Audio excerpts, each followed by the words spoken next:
everybody, and welcome back to Linda Tinya TV. If it's not your first time here, if it is your first time, hello there, I see you. Thank you so much for all the new subscribers, and if you haven't subscribed, do subscribe. Click on the notification bell so that you are notified when I post a new video.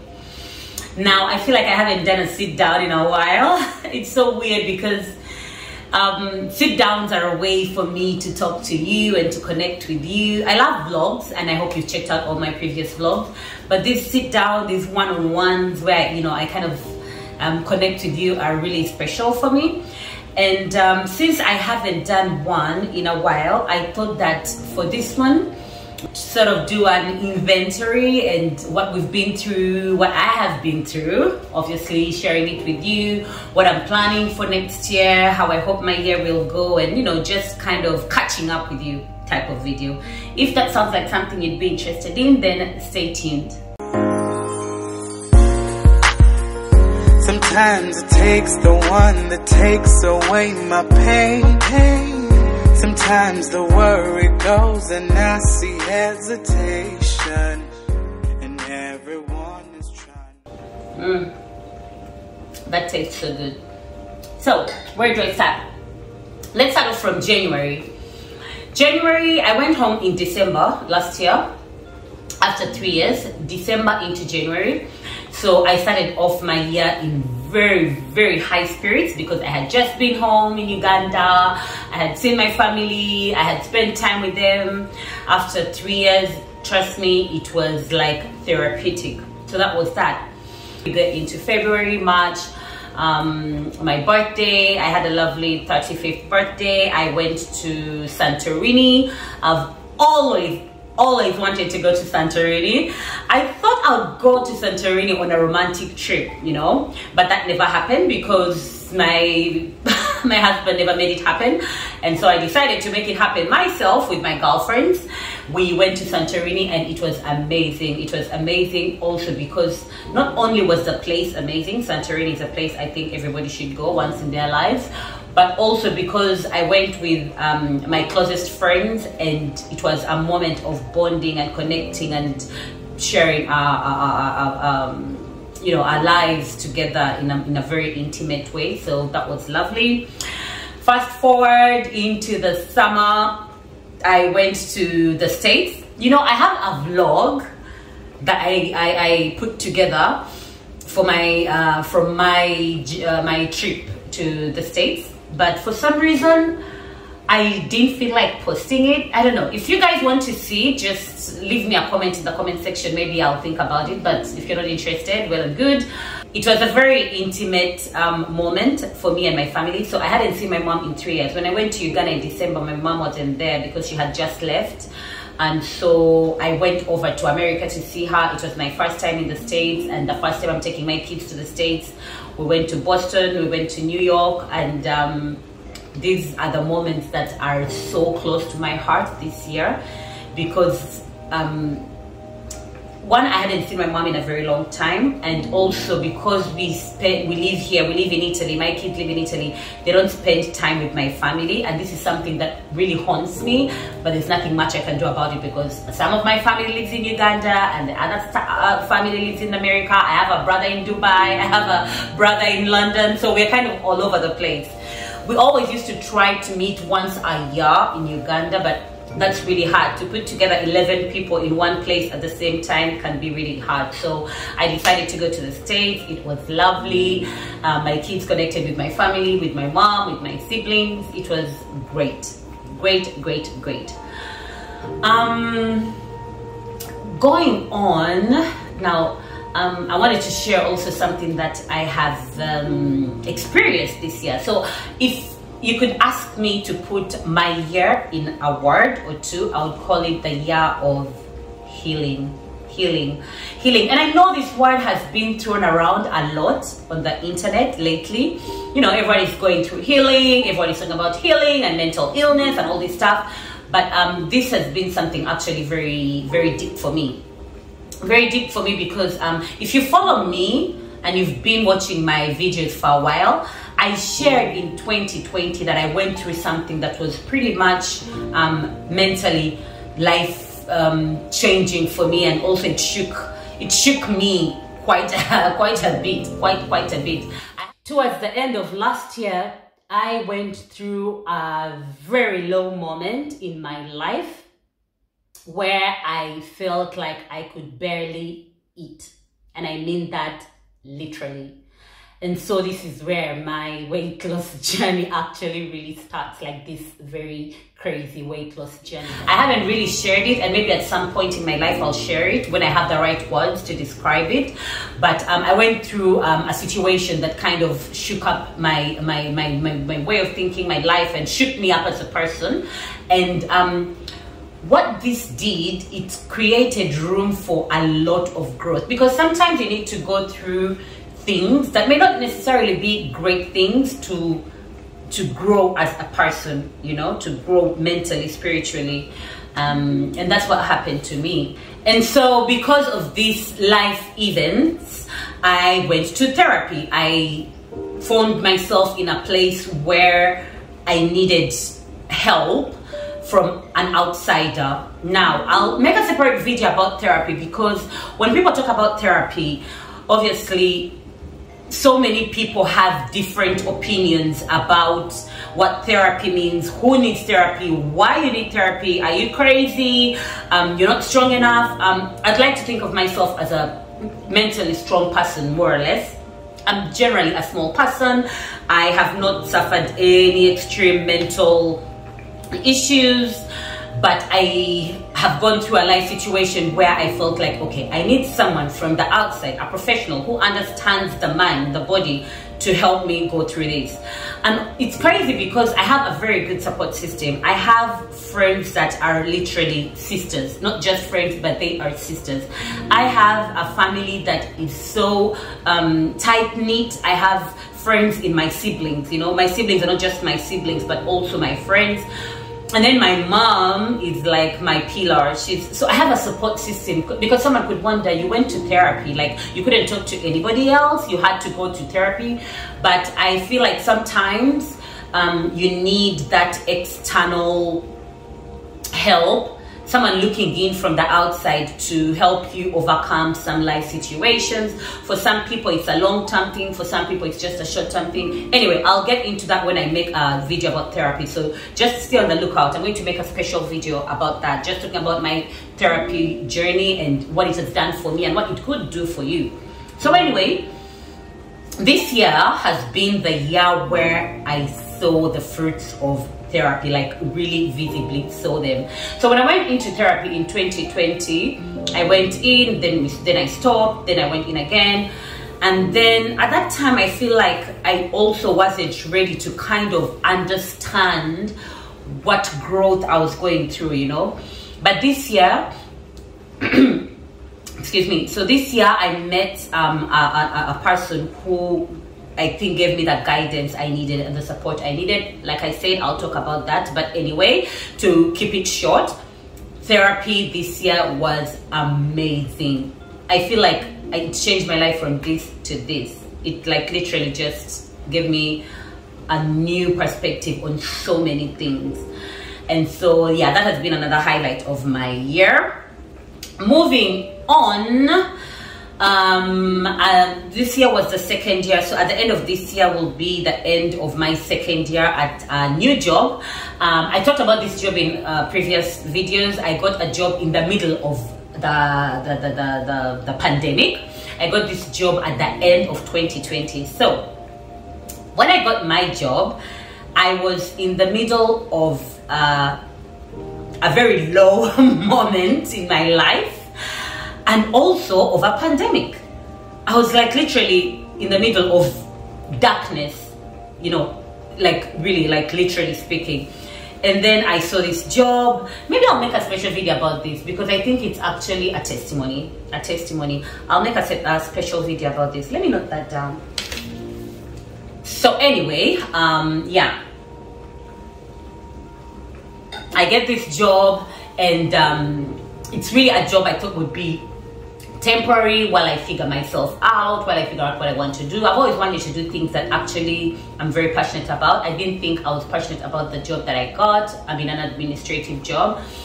But now that the year is ending and the experiences I've had at this job, I think it was something that was also sent from a divine power to come to me. It has helped me grow. I've learned so many new things.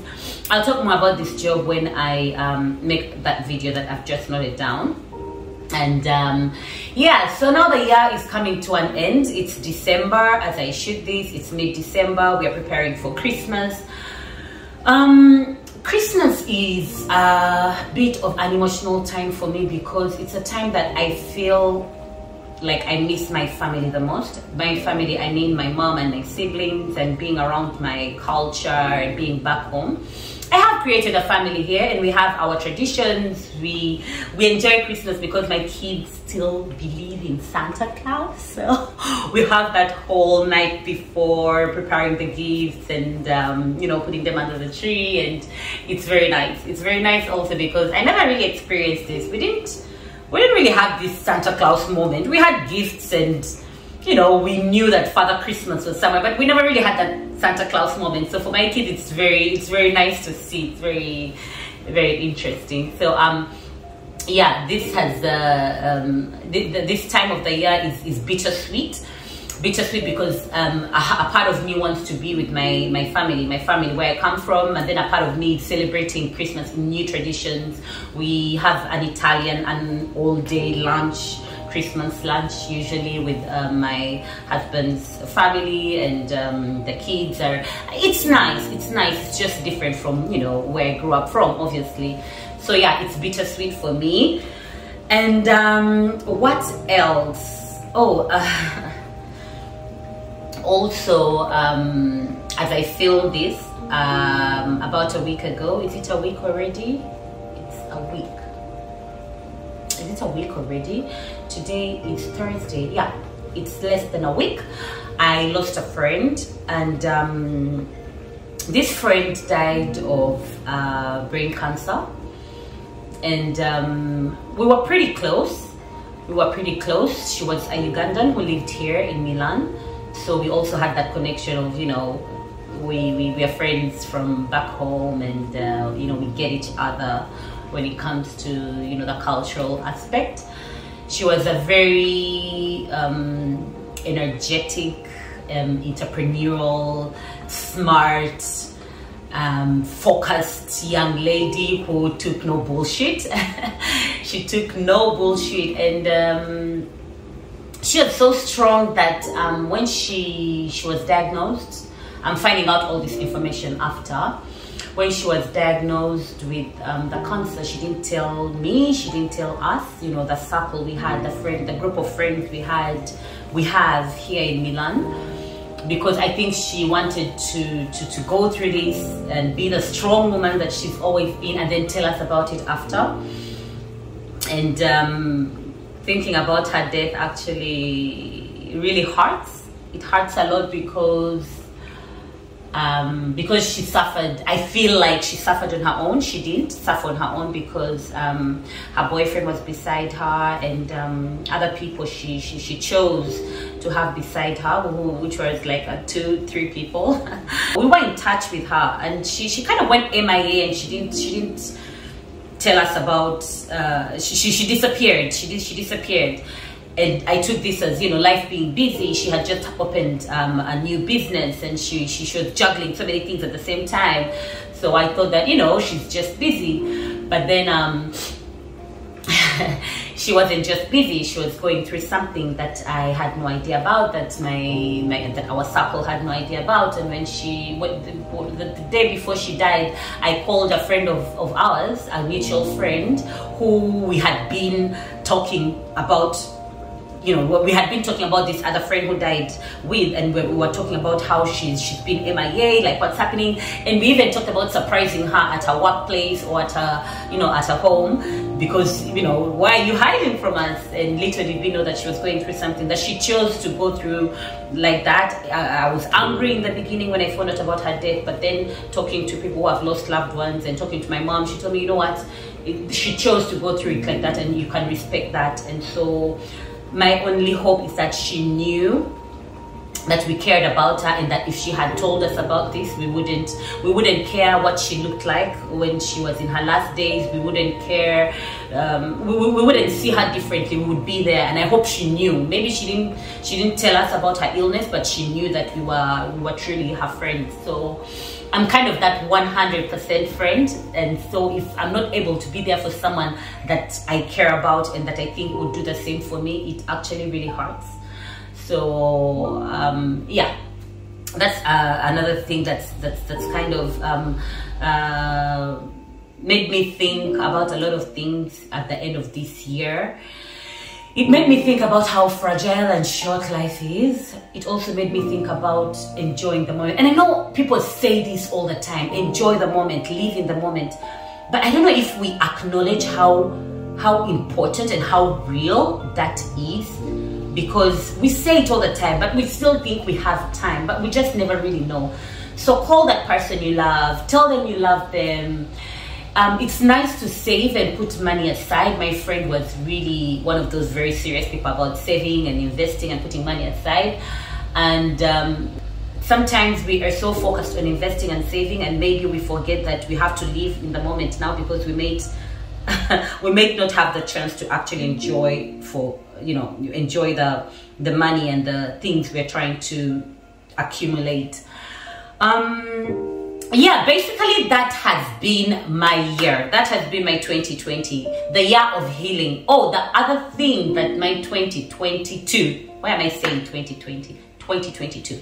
The other thing that my 2022 has brought to me, like a realization, is financial independence. Now I'm going to talk about my relationship with money in yet another video. Guys, there's so many videos coming. I promise I'm going to try and be consistent. I'm going to try and have a video up every week talking about different things, but this is also on the list of videos I'm planning to put out, my relationship with money. So I realized in therapy and also self-evaluation that I have a complex relationship with money, with wealth, and I'll talk about that in another video. But anyway, this was the year that I discovered this. No, I knew already about this relationship I have with money, but it's when I actually put it in, how should I say, I made it make meaning, you know, what money means to me and how I handle money and that whole thing.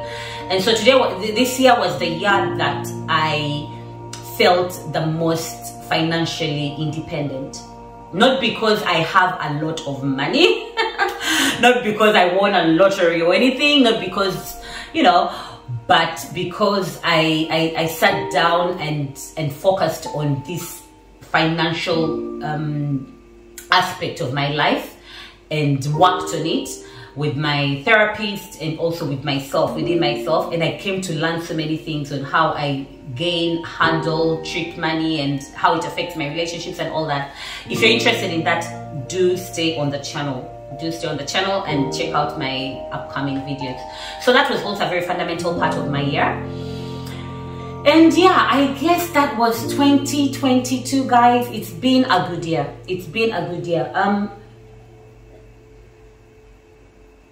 One of my friends told me, Linda, I don't know how you manage to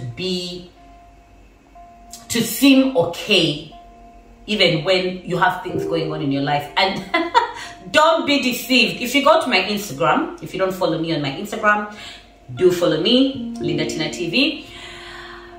I put highlights of my life. So for some people that may look like, oh my God, this girl has no problems. I will tell you that's not true. I have gone through really tough times in recent years. I've gone through low moments where I wasn't able to get out of my bed, and you can't see that on Instagram, you can't see that on social media, because we share the highlights. People get judged for sharing good things on their socials, and you know, people say, oh, when they hear about something bad that you haven't shared on your socials, on your social media handles, they'll be like, oh, she makes it seem like life is so perfect, but she's also going through this.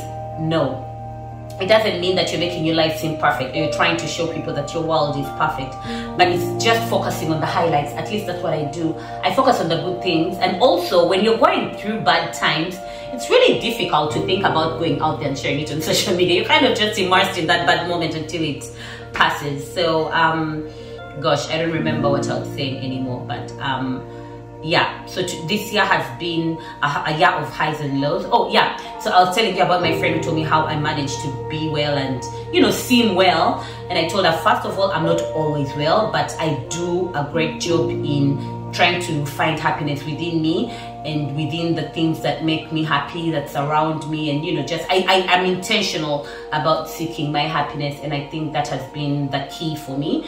And this year I've been very intentional. I've always been intentional about, you know, keeping myself afloat, but this year I've been very intentional about it, and it has worked. It has worked. So tell me down in the comment section, describe your year to me. What has your year been like? What have you learned? What have you gone through? And what's your 2023 going to look like? At least, how do you want it to look like? Other than that, I'll see you in my next videos. Thank you so much if you've reached the end of this video. I feel like I've been rambling, and see you in my next one. Bye bye.